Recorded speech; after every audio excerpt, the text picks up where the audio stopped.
नमस्कार दोस्तों, आज इस वीडियो में जानेंगे प्राण ऊर्जा के बारे में। प्राण ऊर्जा, जिसे हम जीवन शक्ति अथवा मानवीय विद्युत शक्ति जैसे विभिन्न नामों से भी बुलाते हैं, उसके बारे में आज हम जानने की कोशिश करेंगे कि इस शक्ति का हमारे शरीर में क्या उपयोग है, क्या इसका महत्व है, क्या इसके लाभ और हानि है, क्या इसके लक्षण है और क्या इसके कारण है, और अगर हमारे शरीर में प्राण ऊर्जा कम हो जाए तो किन उपायों के द्वारा हम अपने प्राण ऊर्जा को विकसित कर सकते हैं अथवा बढ़ा सकते हैं। सबसे पहले हम बात करते हैं कि प्राण ऊर्जा क्या है और कैसे यह हमारे शरीर में काम करती है। आपको मालूम होगा कि प्राण ऊर्जा एक विश्वव्यापी ऊर्जा है, यानी कि ये हमारे चारों ओर सर्वत्र व्याप्त है। जहां जो भी आपके आसपास का क्षेत्र है, जैसे ऊपर नीचे दाएं बाएं हर तरफ प्राण ऊर्जा व्याप्त है। इसे आप एक उदाहरण के साथ भी समझ सकते हैं। जिस प्रकार मछली जल में रहती है और उसके चारों ओर जल व्याप्त रहता है, उसी प्रकार हम भी प्राण ऊर्जा के सागर में ही रहते हैं। और जिस तरह मछली जल में रहकर जल को पीती है, वैसे ही हम भी इस प्राण ऊर्जा के सागर से प्राणों को निरंतर खींचते रहते हैं और इसी प्राण ऊर्जा के द्वारा ही हम जीवित रहते हैं। जिस प्रकार खून हमारे शरीर के अंदर हमारी नसों में चारों ओर दौड़ता रहता है, उसी प्रकार हमारी प्राण ऊर्जा भी हमारे शरीर के अंदर चारों ओर दौड़ती रहती है और हमारे शरीर को जीवंत बनाए रखती है। जिस प्रकार एक कार को चलाने के लिए एक इंजन अथवा मोटर की आवश्यकता होती है, उसी प्रकार हमारे शरीर के अंदर भी हमारे जो 7 ऊर्जा चक्र है, उनको दौड़ाने वाला और हमारे शरीर के सभी अंगों को संचालित करने के लिए जिस ताकत की जरूरत होती है, वह ताकत प्राण ऊर्जा ही है। और जिस प्रकार विद्युत उपकरण को चलाने के लिए इलेक्ट्रिसिटी की जरूरत होती है, और अगर वोल्टेज कम आए तो वह विद्युत उपकरण ठीक से काम नहीं कर पाता, ऐसे ही हमारे शरीर के अंदर भी विभिन्न प्रकार के उपकरण होते हैं, जैसे कि हमारा हृदय, किडनी, लीवर इत्यादि। इनको भी सही तरीके से चलने के लिए प्राण ऊर्जा की उचित मात्रा की जरूरत होती है। लेकिन अगर हमारे शरीर के अंगों को प्राण ऊर्जा सही तरीके से उपलब्ध नहीं होगी तो यह ठीक से काम नहीं कर पाएंगे। इसीलिए हमारी प्राण ऊर्जा जितनी प्रखर होगी, उतना ही हमारा शरीर और हमारा मन तंदुरुस्त रहेगा। लेकिन अगर हमारी प्राण ऊर्जा कमजोर होगी तो हमारा शरीर और मन भी कमजोर पड़ने लग जाएंगे। उदाहरण के लिए आपने देखा होगा कि कई बार अगर आपको कोई भारी चीज उठानी हो तो आप एकदम से नहीं उठा पाते, लेकिन अगर आप अपनी सांस को रोककर सांस को भरेंगे और उसे अंदर रोक कर रखेंगे और फिर उस चीज को उठाएंगे तो आप बेहतर तरीके से उसे उठा पाएंगे। ऐसा क्यों होता है? ऐसा इसलिए होता है क्योंकि पहले आप केवल अपनी स्थूल ऊर्जा का उपयोग कर रहे थे, लेकिन जब आपने अपनी सांस यानी कि अपने प्राणों को जब अपने अंदर भरकर रोका, तभी आप उसे आसानी से उठा पाए। तो कहने का तात्पर्य यह है कि अगर आपको अपने शरीर और अपने मन को मजबूत रखना है तो आपको अपने प्राणों को मजबूत करना होगा। और इसके अलावा आपने यह भी देखा होगा कि हमारी जो प्राण ऊर्जा है वो हमारे शरीर को पूरी तरह से देखभाल भी करती है। उदाहरण के लिए, जब कभी आपको चोट लगती है तो आप ध्यान भी नहीं देते और कुछ ही दिनों में वह चोट अपने आप ही ठीक हो जाती है, क्योंकि प्राण ऊर्जा अपने शरीर को खुद से ही ठीक कर देती है और आपको कोई दवा की भी आवश्यकता नहीं पड़ती। इस तरह हमारी प्राण ऊर्जा बेहतर तरीके से निरंतर कार्य करती रहती है। और यह न केवल हमारे शारीरिक, मानसिक या भावनात्मक विकास के लिए आवश्यकता है, बल्कि हमारे आध्यात्मिक विकास के लिए भी प्राण ऊर्जा की बहुत आवश्यकता है। तभी तो कहते हैं कि प्राण ही आत्मा है या आत्मा ही प्राण। और जो हमारी प्राण ऊर्जा है वो कुंडलिनी शक्ति के रूप में हमारे सूक्ष्म शरीर में जागृत होकर ऊपर के चक्रों तक पहुंचती है और हमें समाधि के मार्ग पर या मोक्ष के मार्ग पर लेकर जाती है। इसीलिए किसी भी प्रकार का विकास हो, चाहे वह शारीरिक हो, मानसिक हो, भावनात्मक हो या आध्यात्मिक विकास हो, सब में आपको प्राण ऊर्जा की जरूरत पड़ती है।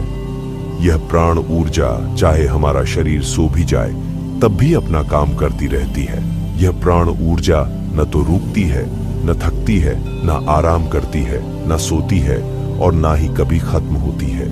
ये बिना रुके हर पल 24 घंटे अपना काम करती रहती है।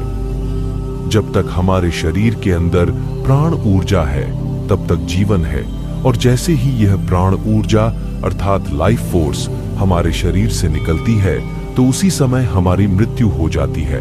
इसके अलावा यह भी याद रखें, कोई शारीरिक रूप से कितना भी मोटा ताजा क्यों ना हो, कितना भी हेल्थी क्यों ना हो, लेकिन जरूरी नहीं है कि वह उतना ही प्राणवान भी होगा। आपने देखा होगा कई हेल्थी अथवा स्ट्रांग लोग होते हैं, लेकिन वे जल्दी हार मान जाते हैं क्योंकि उनकी प्राण ऊर्जा उतनी स्ट्रांग नहीं होती, जबकि कुछ लोग बहुत शारीरिक रूप से बहुत कमजोर होते हैं, लेकिन फिर भी वो कभी हार नहीं मानते और बड़े से बड़े चुनौती को भी वह पार कर जाते हैं। वो ऐसा इसलिए कर पाते हैं क्योंकि उनके अंदर प्राण ऊर्जा प्रचुर मात्रा में होती है। यही प्राण ऊर्जा जो प्राणों की प्रखरता है, उसे आप किसी के चमकते चेहरे के रूप में पहचान सकते हैं। जैसे किसी के चेहरे पर बहुत ज्यादा शाइन है, उसकी आंखें चमक रही हैं और चेहरे पर आत्मविश्वास है, तो आप समझ सकते हैं कि उसकी प्राण ऊर्जा प्रबल है। या फिर किसी किसी की वाणी बहुत प्रबल होती है, उनका उच्चारण अत्यंत जोशीला होता है, तो इसका मतलब उनकी प्राण ऊर्जा प्रखर है। इसके अलावा आपने देखा होगा कि जब कोई व्यक्ति डॉक्टर के पास जाता है और वह बोलता है कि मुझे बहुत ज्यादा उदासी है, डिप्रेशन है, तो डॉक्टर उसको सलाह देते हैं कि आप कुछ दिन पहाड़ों पर चले जाएं, प्रकृति में चले जाएं या कहीं शांत स्थान पर चले जाएं और 10 से 12 दिन वहीं पर समय बिताएं, क्योंकि ऐसी प्राकृतिक जगहों पर प्राण ऊर्जा बहुत बड़ी मात्रा में होती है, जिससे कि उनके वहां रहने मात्र से ही उनकी हीलिंग होनी शुरू हो जाती है। अब तक हमने समझा कि प्राण ऊर्जा क्या है और उसका महत्व क्या है।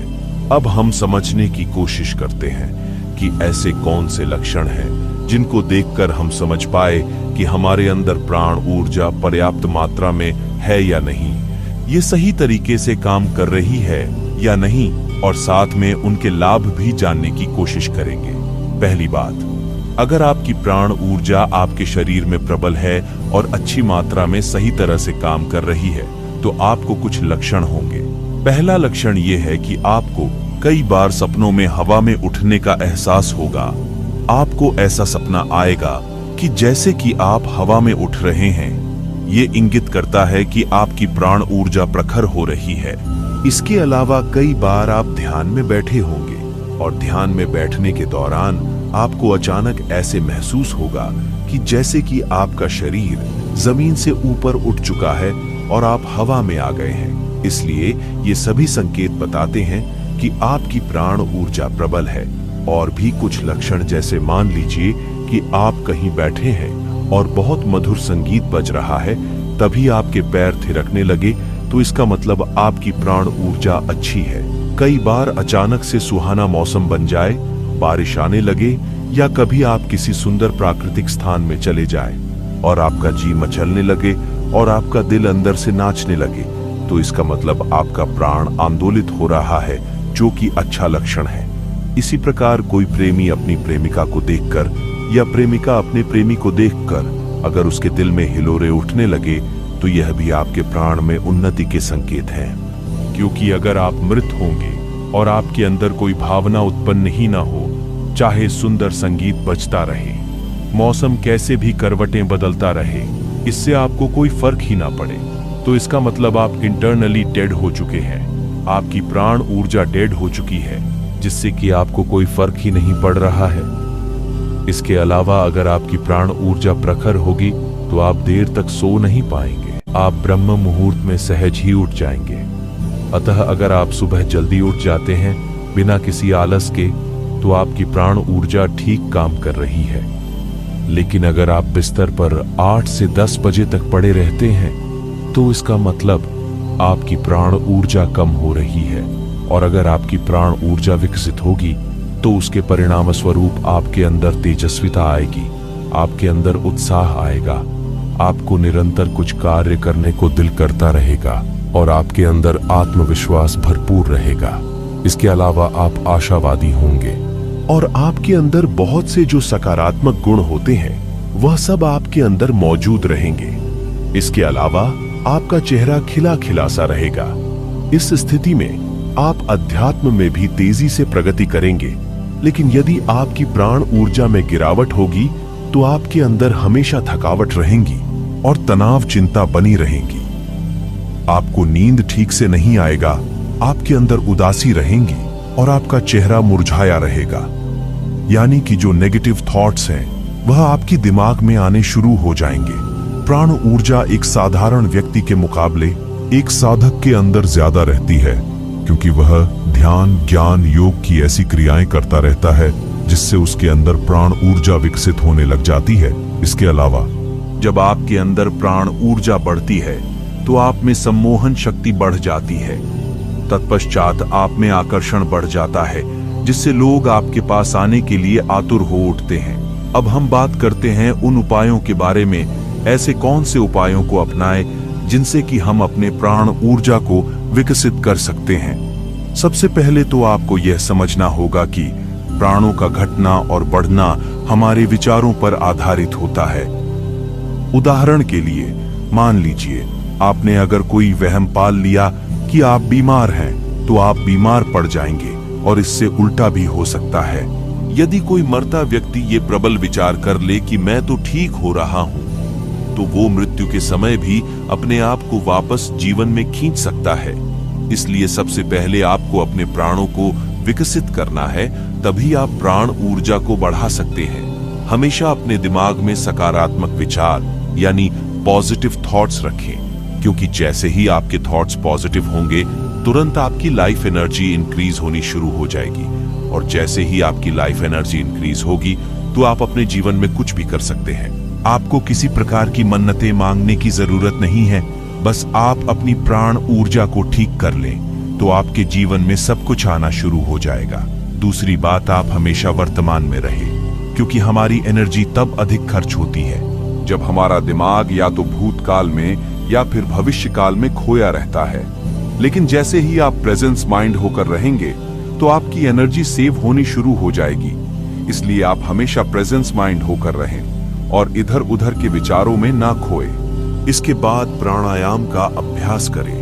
प्राणायाम जिसके नाम में ही प्राण शब्द छिपा हुआ है, तो जब भी आप प्राणायाम का अभ्यास करेंगे तो आपके अंदर प्राणों की मात्रा बढ़नी शुरू हो जाएगी। इसीलिए जब आप इस प्रकार के प्राणायाम जैसे कि भस्त्रिका, कपालभाति प्राणायाम का अभ्यास करेंगे तो इनके अभ्यास से आपके अंदर प्राणों की मात्रा बढ़नी शुरू हो जाएगी। खासकर यदि आप ऐसे प्राणायाम करते हैं जिसमें कुंभक भी लगाया जाता है, यानी कि सांस को अंदर रोकर रखा जाता है, तो आपकी प्राण और भी तेजी से बढ़ने शुरू हो जाएंगे। इसके अलावा ओम मंत्र का जाप करें, क्योंकि जब आप महामंत्र ओम का जाप करते हैं तो आपका शरीर कंपन करने लग जाता है।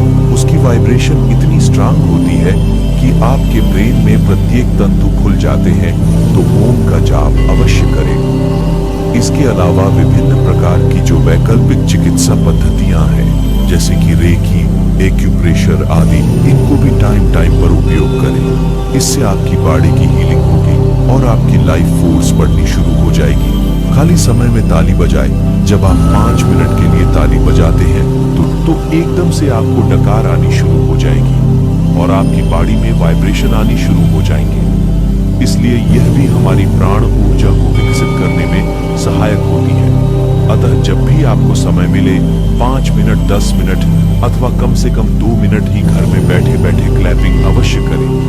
अनावश्यक रूप से अपनी ऊर्जा बिल्कुल नष्ट ना करें। जैसे कि जब हम अनावश्यक रूप से फालतू बोलते रहते हैं, जिसका कोई बात का मतलब ही नहीं है, कोई जरूरत नहीं है, फिर भी हम बोले जा रहे हैं, तो उसमें आप अपनी एनर्जी को वेस्ट कर रहे हैं। इस पर संयम पाने के लिए मौन रहे और हफ्ते में 1 दिन आप मौन व्रत भी रख सकते हैं। इसके अलावा जब भी बहुत जरूरी हो तभी बोले और काम की बात बोले अथवा जितना हो सके साइलेंट रहे।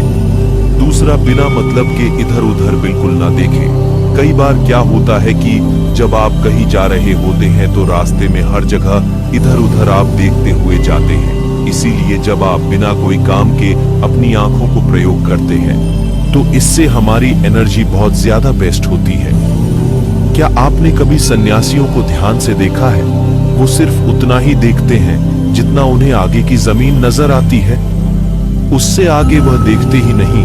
अपनी नाक की नोक पर ही वो अपनी नजर जमा कर रखते हैं, यानी कि अपनी आंखों को आधा खुला रखते हैं और आधा बंद रखते हैं। इससे उनकी एनर्जी सेव होती है और वे सालों साल तक जीते हैं।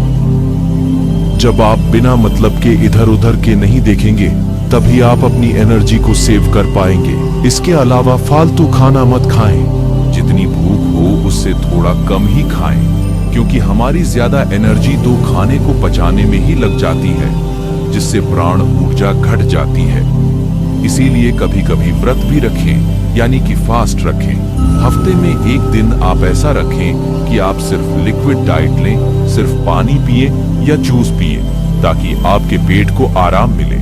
अगर आप ऐसा करते हैं तो आपकी प्राण ऊर्जा संतुलित रहती है और तेजी से इंक्रीज होती है।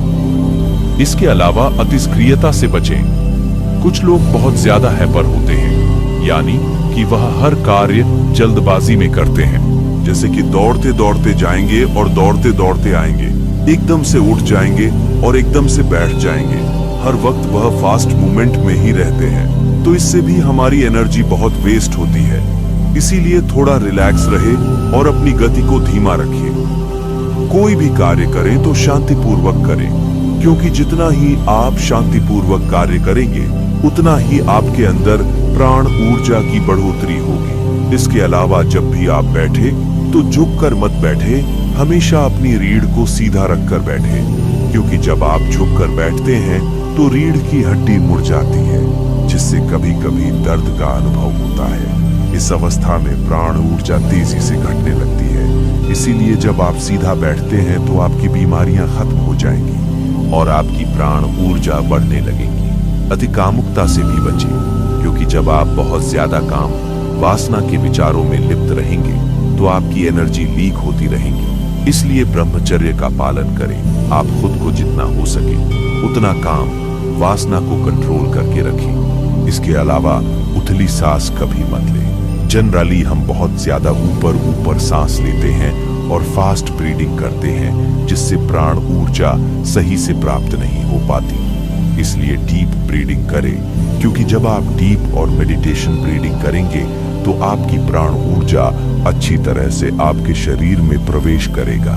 हमेशा पॉजिटिव लोगों के साथ रहे और नेगेटिव माइंड लोगों से दूरी बनाकर रखें। हर दिन प्रातःकाल देव स्थानों पर जाएं, क्योंकि वहां पर प्राण ऊर्जा और सकारात्मक ऊर्जा बहुत बड़ी मात्रा में होती है। इसीलिए वहां पर जाकर कुछ टाइम बैठे और सूर्य स्नान करें। इसके बाद व्यायाम करें, कुछ गेम्स खेलें, स्विमिंग करें और नशा बिल्कुल न करें। जब आप किसी भी प्रकार का नशा करते हैं तो आपकी लाइफ फोर्स डीप होने लगती है, तो उन चीजों से बचें। और सबसे अंतिम बात कि आप अपने अस्तित्व से जुड़ें। अस्तित्व से जुड़ने का मतलब यह है कि जैसे अगर आप बंद बल्ब को विद्युत से जोड़ते हैं तो बल्ब एकदम से जग पड़ता है। ऐसे ही यदि आप अपने आप को अपने अस्तित्व से जोड़ेंगे तो आपके अंदर भी प्रकाश उत्पन्न हो जाएगा, क्योंकि हमें जितनी भी प्राण ऊर्जा मिलती है वह हमें अस्तित्व से ही प्राप्त होती है।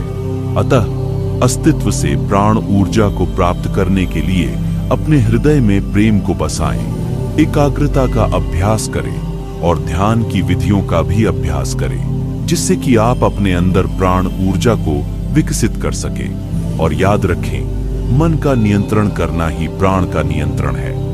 इसलिए अगर आप अपने प्राणों को नियंत्रित करना चाहते हैं अथवा विकसित करना चाहते हैं तो सबसे पहले अपने मन को कंट्रोल करें। इसे आप ध्यान के द्वारा, भक्ति के द्वारा अथवा स्पिरिचुअल प्रैक्टिस के द्वारा कंट्रोल कर सकते हैं। दोस्तों, आज की वीडियो में बस इतना ही। मिलते हैं किसी और नई वीडियो के साथ।